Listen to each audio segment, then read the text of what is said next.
Hi, I'm Troy from Studio 33 Guitar. Thanks for watching. Today's lesson is on how to change your guitar strings. That's definitely a skill that you need to know how to do because you are going to have to change your guitar strings at some point. And there's a few different reasons why you would need to change your strings. One would be simply that you've broken a string. And that's actually the case with my guitar here today. You'll notice that I only have 5 strings on this guitar. When I was playing yesterday, I broke my A string, and so I thought this was a good opportunity to show how to change the strings.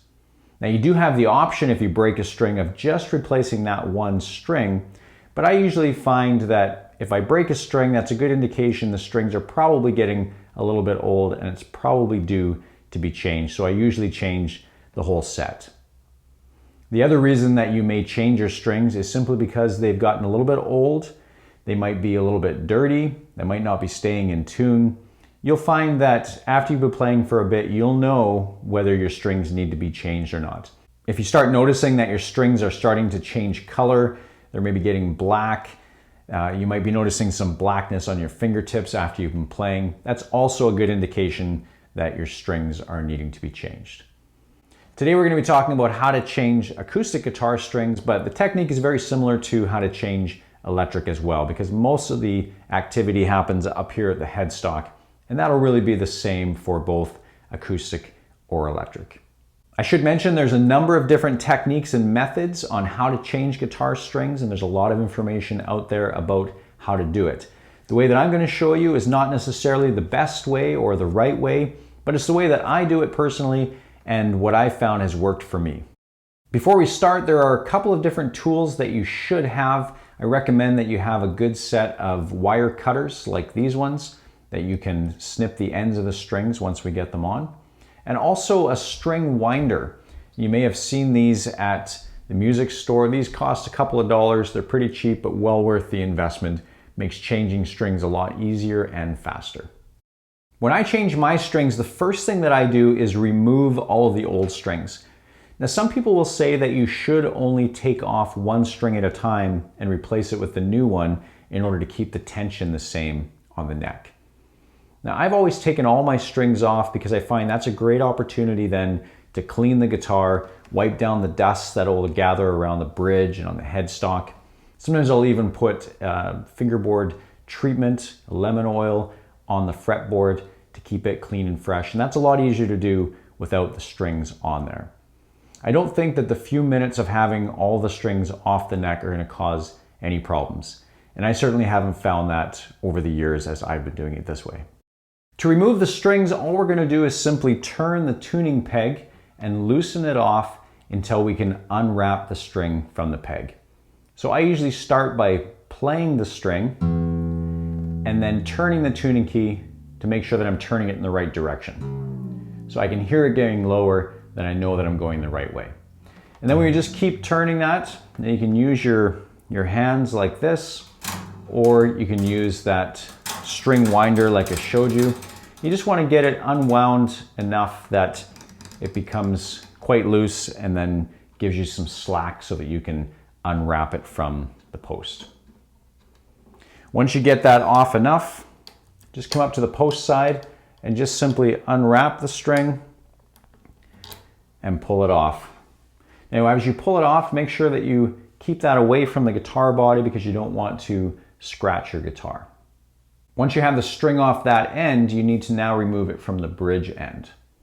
So the bridge end, the string is held in place with these bridge pins, these little white pins. Sometimes they're black. But those pins just simply pull out. Now, the tricky part is just getting it started. Now, the nice thing about that string winder that I showed you is it has actually a little notch on the back side, which is designed specifically for doing this. So that little notch goes onto that string pin and you just pry it up then. And then that will remove that pin from the bridge. Once that pin is out, then that string will simply pull right out of the hole. After I remove the string, I usually just wind it up And then I'll usually throw these into the package that I just bought, and I'll usually keep a few of them on hand just in case I do break a string and I need to grab one string quickly to put on. I'll often use an old one until I have time to actually replace all 6 strings. So it's good to have a few of these on hand. Once that string is off, then you just follow the same procedure for the rest of the strings. So I've gone ahead and removed all the strings, and then I've given my guitar a bit of a wipe down. The other thing that I usually do is at the top here at the headstock, I'll just check the nuts that are around each tuning peg and just make sure that they're tight. So just with your fingers, just check them out. If they're loose, then just tighten those up. And now we're ready to put on the new strings. Now when you're getting new strings, there is an unlimited amount of brands and types and materials and gauges to choose from. So it might seem a little bit overwhelming. Ask somebody at the music store to help you out, and they'll guide you in the right direction for strings. After you've been playing for a while, you'll probably find that you'll develop a taste for a certain brand or type of string, and you'll probably stick with that for a long time. The ones that I'm putting on this guitar today are these D'Addario phosphor bronze strings, but the brand doesn't really matter. Again, just find something that you like. So we're going to open up the package and take the strings out, and I'll zoom in on the guitar so you can see what I'm doing. Once I have the package open, you'll find the strings like this. Sometimes they're packaged a little bit differently depending on the brand that you're using. These particular ones are color coded, so on the end, and this is what we call the ball end of the string, you'll notice that there's some different colors. So we have red, green, black, purple, silver, and gold. And on the back of the package, it tells you what each of those colors represents. So I usually start with the low E string, the thickest string, and with this package, that happens to be the gold ball end. And we're going to take that ball end and put it into the hole in the bridge. And that's going to be the hole that's closest to you. That's where the E string is. When you put that in, you're just going to barely put it into the hole. You don't have to put it in very far. And then you're going to take the bridge pin, and you'll notice when you look at the bridge pin, there's actually a slot running along the whole length of it on one side. That slot needs to line up with the string. So put the ball end of the string into the hole, turn the notch on the bridge pin so that it's facing the string, put it into the hole, and then push it down, and it'll push the string as well. Once you have it down in there, hold that bridge pin down and just pull that string up, and you'll feel it get tight. And once that's in, then it's all secure and ready to be fastened at the other end. If you want to, you can put all 6 strings in at the same time and then leave the rest of them hanging, and then do all the work on this end and then do all the work at the other end. I prefer just to do one string at a time because I don't like the strings flopping around, but it really doesn't matter, whichever way you find is easier. For now, I'm just going to move on to the headstock and show you what I do up on that side.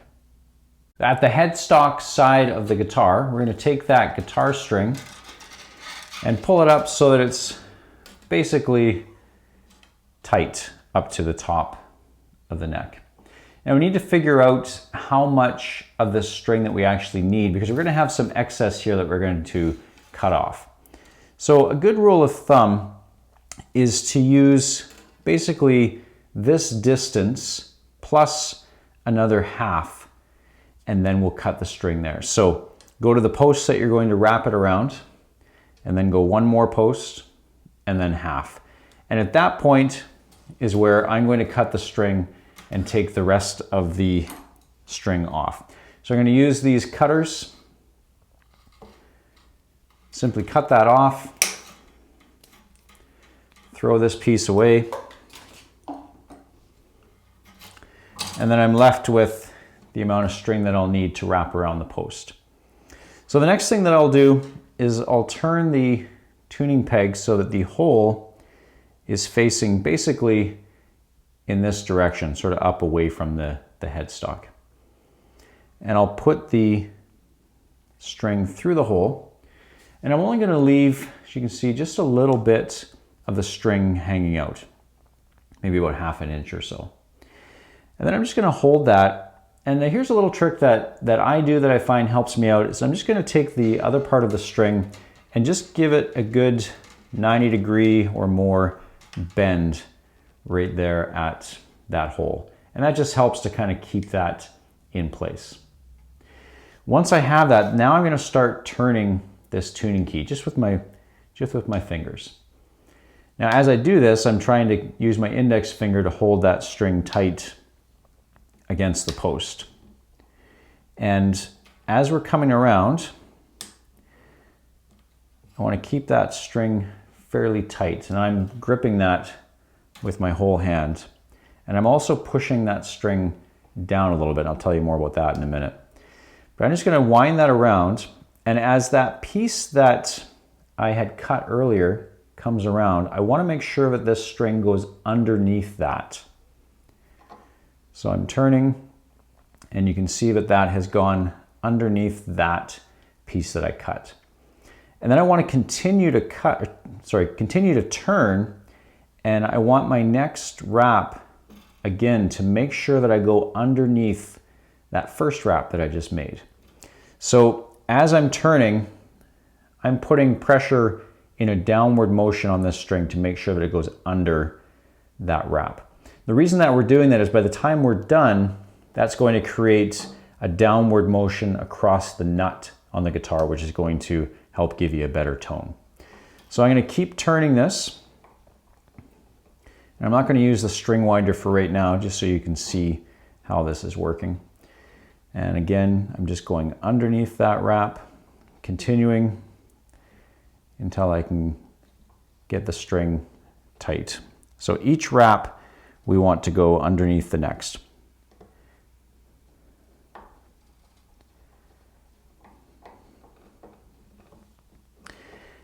Now we're not going to tune this up to pitch just yet.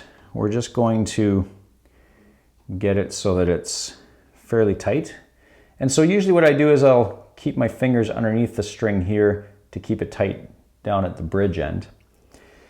Now once you get almost so that you can't keep your finger underneath that string, you want to make sure you have a look back at the bridge end to make sure that the little pin hasn't popped up, because they have a habit of doing that. So take a look down there, and I can see mine has popped up a little bit. So all I'm going to do is just push that down with my thumb and then come back up here to this end and just carry on.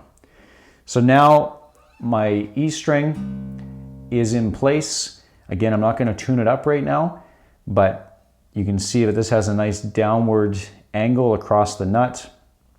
The wraps come around, and each wrap goes underneath the previous one. That's really important. And then we're going to carry on with the next string, and we're going to follow the exact same procedure. So here's my A string. I'm going to bring the A string up, and again, now this time I'm going to go to this post. So I'm going to roughly measure one post distance and then another half. And so I'm going to cut this string right about there. Grab my clippers, cut that. And then same technique again. We're going to take this, put it through the hole, and I'm going to give that just a little bit of a bend, about 90 degrees or so, and then I'm going to start turning. Now to make this one a little bit quicker, I'll use my string winding tool, and you can see how that makes wrapping the string quite a bit faster. Now I'm doing that same technique with this hand again. I'm just kind of holding the string up, but I'm still applying that downward motion because I want to make sure that the string is wrapping around underneath the previous wrap. And sometimes the wraps will start to kind of slide around a little bit, so you can grab them and pull them up. That's okay. Once I get to the point where my finger won't stay underneath, won't fit underneath the string, take a look back at the bridge again, make sure that pin is down. And then I'll also just place that string into the proper slot on the nut. And then I'll just give it a couple more turns, tighten it up. Again, I'm not going to go quite to pitch yet. Then we're going to carry on with the next string. That's going to be exactly the same thing. Now the important thing with this headstock is when the strings come up, you always want to be coming from the center between the pegs and then around the tuning peg. So all three of the strings on this side, you're going to be going underneath the post and wrapping around. On the other side, again, you want to come from the middle and down. So on these ones, you're going to be coming around the top of the post and wrapping around that way. I'll show you that when we get to that point. Okay, so now we're down to the bottom three strings. This is the G. I've already cut the end. So we're going to follow the same procedure, but again, we want to make sure that we come from the middle and then down to the post. So again, on this one, I find this gets a little bit more awkward because the angles are all backwards, but basically we're going to pull that through. I'm going to give it a little bit of a bend. And now we're going to start turning this tuning peg. Now this time it'll seem like you're going backwards because we're going basically in the opposite direction of the tuning pegs on the other side. But the principle is still the same. We want to make sure that we go underneath that little piece that I just pulled off. And then once I get it started, then we can use the string winder. Again, put that on there and start turning. And we want to keep that downward motion. Make sure that each wrap goes underneath the other. So now I have all 6 strings on the guitar, and I just wanted to point out again how important this is. When you're restringing the guitar, make sure that you're coming from the middle and then out to the tuning pegs. So the top strings are going to come up and they're going to go around the bottom of the peg. The bottom strings are going to be coming and going around the top of the tuning pegs. And once you have all 6 strings on the guitar, then you'll just tune the guitar as you normally would. The easiest way to do that would be with an electronic tuner or a tuner app on your phone. You'll notice that when you start playing, after a few minutes, your strings will start to go out of tune again. So it's important to also do what's called stretching the strings. Now there's different techniques that you can use for this. Generally what I do is I tune the guitar, get all 6 strings tuned up, and then I'll take each individual string and just grab it with my fingers and just try and pull it out away from the body. And I'll just tug on it a few times and then I'll let it come back down. I'll tune it, it'll probably be flat, and I'll do that process again for every string. And the more you do that, you'll notice that it'll start to be less out of tune each time you pull the string out. Eventually you'll be able to pull the string out, set it back down, and it'll actually stay in tune. And that means that your strings are now stretched and they should stay in tune. Hopefully this information helped you with how to change your guitar strings. If you have any questions or comments, then please leave them down below. If you did like this video, then please let us know by subscribing to our channel and clicking the like button. You can also check out our other videos here on YouTube and on our website, studio33guitar.com. We're also on all the social media sites under Studio 33 Guitar. So check us out on Facebook, Twitter, Pinterest, Instagram, any of the social media sites, you'll find us there.